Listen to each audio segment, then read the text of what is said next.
Ladies and gentlemen, we are broadcasting live from Culture Kings, Las Vegas. My name is DJ E-Rock. We have a very, very special guest in the building right now. He is the first Mexican-born fighter to win a UFC championship, hailing from Tijuana, Mexico. The one and only Brandon Moreno. Let's go. How are you, man? You good? Man, what a nice introduction, man. Thank you so much. Hey, I gotta make sure I give you your flowers while you're here, man. Thank you so much, man. Come Love on, it. man. Yo, so I mean, how's your trip to Vegas so far? Good. Man, I live here. You live here? I didn't know that. Okay. Man. We gotta hang out a little bit more, man. Oh, really? Yeah. good visit. Yeah, man. So I moved to Vegas in 2021, January. Okay. January. So I have almost 3 years living here. And it's cool, man. You know, I mean, a lot of people, when I talk about Vegas, I thought they have it like the strip, the casino, the party, whatever. But I mean, out of the strip and out of the casinos and all stuff, it's a very calm and nice city, man. Calm and a nice city. Uh, my manager just came here and everybody said, "Well, hey, shut up!" And this guy came. It's fine. It's all good. He's So the yeah, boss. but Jefe. el patrón is the guy of the sponsor. So hey, Absolutely. we Hell love you. yeah. Hey, we we love salute you, you. man. So yeah, the city is very cool. It's very calm and the people is very kind. Okay. So, I mean, how do you deal with like the heat and stuff like that? I mean, obviously you gotta stay hydrated. Let It's me- a lot different than like Man. where you're from. So Let me tell you something, man. I love my city. I'm in Tijuana. Mhm. I don't change Tijuana for nothing, man. Best tacos in the world. Best tacos in what I've Mexico, heard. actually. Man, I love my city. But, man, right now the weather is killing me, man. Because, so I never watched, I never saw, how you say? Never saw the difference in the weather Mhm. until I moved here. Because here the hot is dry. yeah, And not that, and, humid. and that's not human. And Mhm. that's fine, man. I mean, can be like 120 degrees and it's like, it's fucking hot, but it's fine, right? In Tijuana, can be like 90 or 100 degrees. It's not really hot as here, but man, the humidity is crazy. Like You're you feeling, walk outside the house and you feel you gotta take a shower all man, you over feel again. sticky all day, man. Your balls, no, man. Nah, man. I feel like I feel I need to take a shower every 20 minutes. Yeah, no, for sure. I mean, they say that it's like like an average of like 7 to like 10% humidity in Vegas, but obviously, like when you go a little bit more coastal, like you're seeing 65, 75, 95% humidity. It's crazy. Man, that's insane, man. Yeah. So let's talk about your history real quick.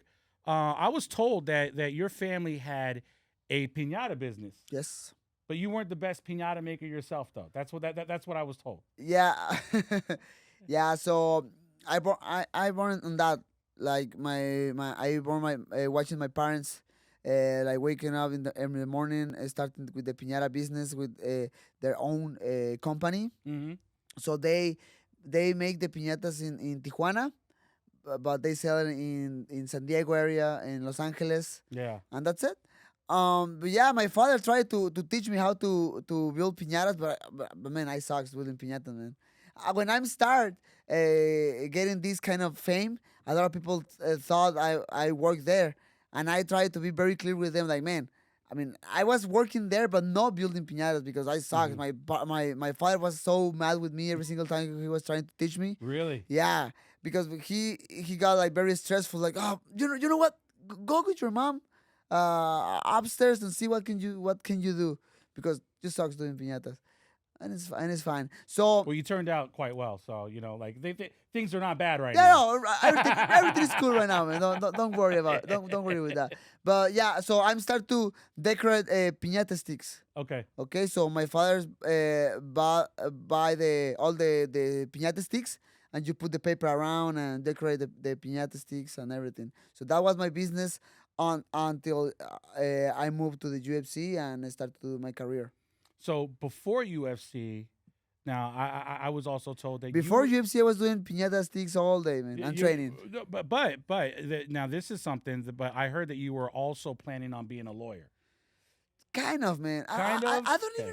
I don't even remember why I say that, because yes, when I was younger, normally I told my mom, like, hey mom, I want to go to to college, and I'll be a lawyer, you know. And my mom was like, like whatever, like okay, if you want to be a lawyer, it's fine. But I don't even remember why. Then I start to grow up, and I start to be more interested in different business. At the end, before to put all everything in my MMA career, I tried to be a chef. Oh wow. Okay. Yeah, Yeah. I love to cook and that stuff. But then UFC called me like, hey man, we have this development program in Albuquerque, New Mexico, and after that you have the opportunity, maybe the possibility to jump to the UFC. So Yeah. like, man, you know what? I'm gonna put everything on this, and I went to Albuquerque, New Mexico, to Jackson's MMA, and I spent 5 months there, and that's it. After that, was the Ultimate Fighter Latin America, the first season. All my partners went to that tournament except me, because I was like no 21 years yet. You understand? Yeah. So they take me to Tijuana again, and there I start to fight in Arizona, and blah blah blah blah. And the rest is history. The rest is kind of history. So like when it comes down to like obviously participating in a UFC fight, like what kind of preparation goes into that? Like I mean it's got to be just a really rigorous like routine that you got to put yourself through just to make sure that you can put your best foot forward. I assume. I mean, give me an example, like what?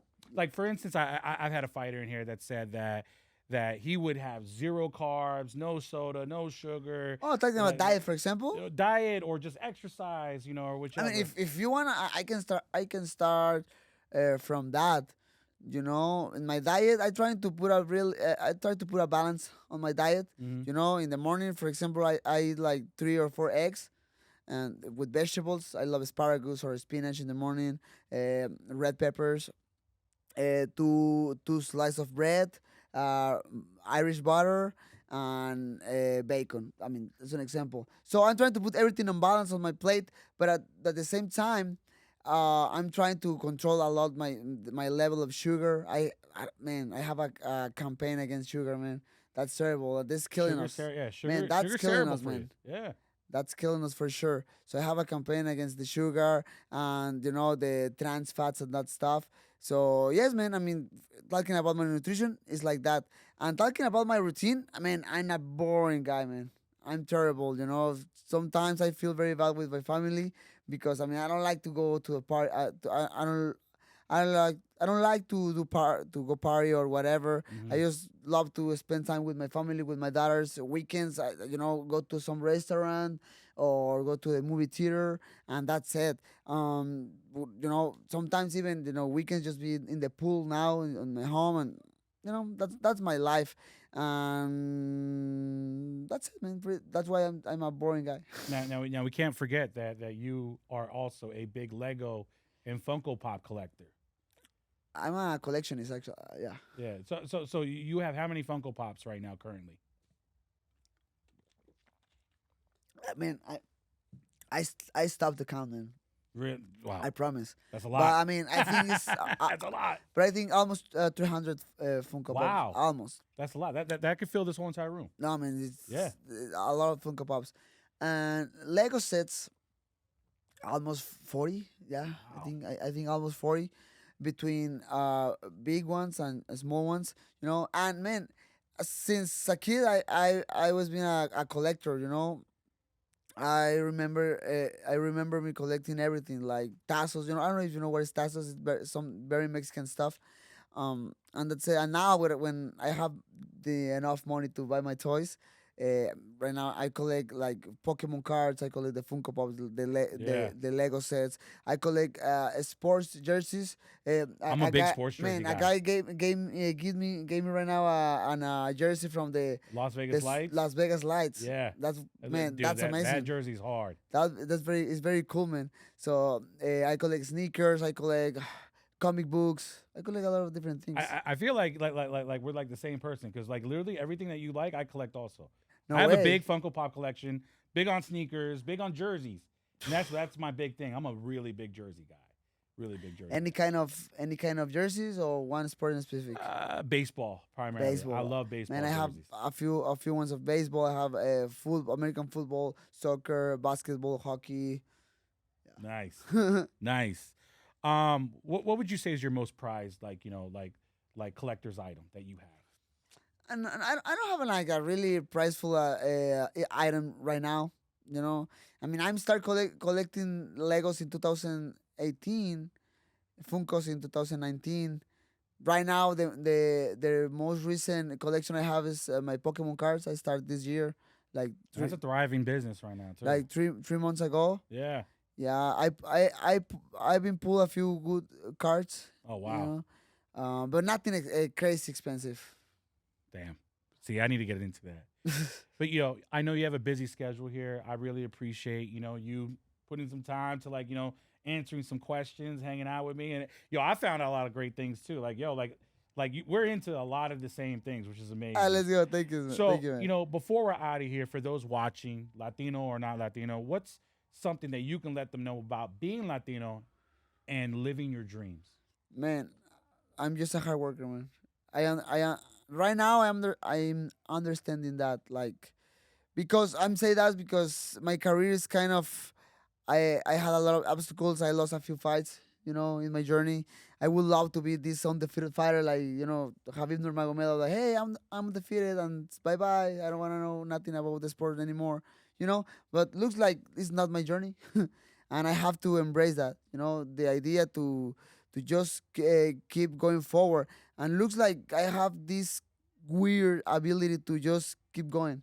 You know, uh, and in a weird way, I love to prove something to the people. Like so when I lost, a lot of people say like, "Oh, Brandon Moreno is over," and when the people say that, something inside of me start to burn already.